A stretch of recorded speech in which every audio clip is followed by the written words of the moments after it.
বাড়িতে যখন কোনো ভিখারি, এতিম, ফকির, মিসকিন যদি আসে, তাহলে আপনি যখন ভিক্ষা দেবেন, আপনার বাচ্চা ছেলে মেয়ে বাড়িতে যখন থাকবে তাদের হাত দিয়ে ভিক্ষা দেবেন।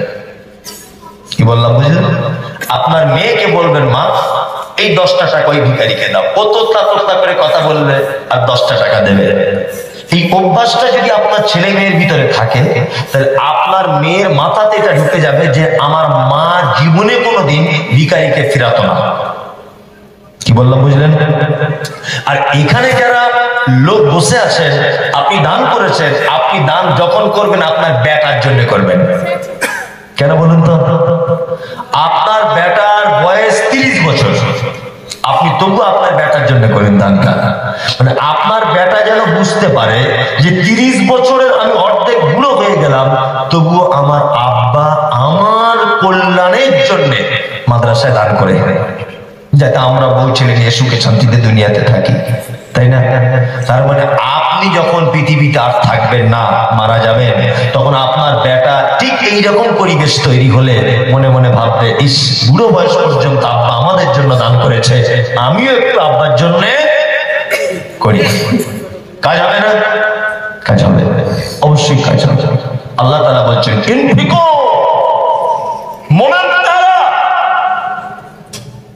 যাদেরকে সম্পদ দেওয়া হয়েছে সেই সম্পদ থেকে আল্লাহর রাস্তায় দান করবে।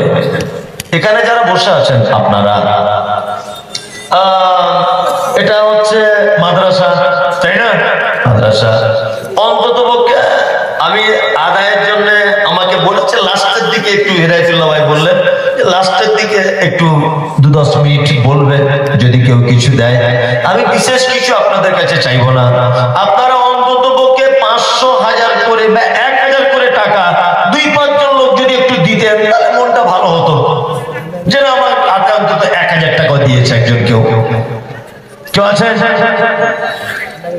আচ্ছা, শুরু হয়ে গেল অ্যালার্জি। আর মানুষ বসে, মলি সাহেব তুমি বোকা বলে আমিও কি বোকা, তাই না? বেশি চালাকি করতে চান না। চালাক লোকদের কি হয় জানেন তো? দুনিয়াতেও ক্ষতি, আখিরাতেও ক্ষতি। যে গরুগুলো বেশি বদমাইশি করে তার মালিকরা কি করে? গলায় একটা বাঁশ ঝুলিয়ে দেয়, দেখেছেন? এইদিকে হটাফটা করে যাতে বদমাইশি করতে না পারে। ব্যাংকে টাকা আছে তবুও মাদ্রাসায় দিতে চাইছেন না তো? আল্লাহ বলছে দাঁড়া, তো 12:30 বাজাচ্ছি আমি, এমন একটা অসুখ দিব সারা কলকাতা রিপোর্ট করে করে রোগ ধরা পড়বে না, ভেলোরে চলে যাবে তাও রোগ ধরা পড়বে না। 3 লাখ টাকা খরচা হয়ে গেছে। আল্লাহ বলছে তোর রোগ ধরা পড়বে না, এটাই তোর রোগ, শুধু রিপোর্ট করে যা।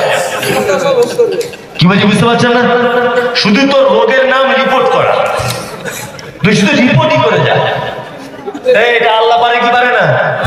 পারে, পারে। ওই জন্য বলছি টাকা যাদের আছে কিছু দেওয়ার চেষ্টা করুন। কি এটা?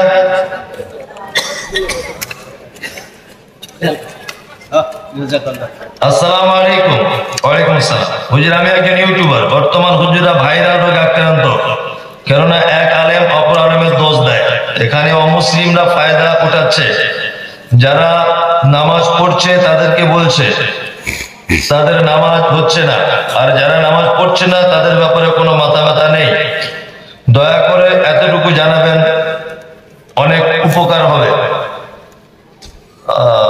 প্রশ্ন করার লোক পাই না, প্রশ্ন আমি উত্তর দিতে পারি। এখন ঘটনা হচ্ছে, সব থেকে বড় কথা হচ্ছে একটা, ওয়াতাসিমু বিহাবলিল্লাহি জামিআন ওয়া লা তাফাররাকু। আল্লাহ সুবহানাহু ওয়া তাআলা বলছেন যে আমার রশিটাকে তোমরা সবাই কি করো? আঁকড়ে ধরো, মজবুত করে ধরো, তাই না? রশি বলতে কি? কোরআন এবং হাদিস। আর রশি মানে তাওহীদ, একত্ববাদ, তাই না? এইখানে একটা কথা বলে দিচ্ছি আপনাকে, তাওহীদের সব মুসলমান একত্রিত হওয়া মানে এটা নয় যে পীর ফকির এটা ওটা সবাই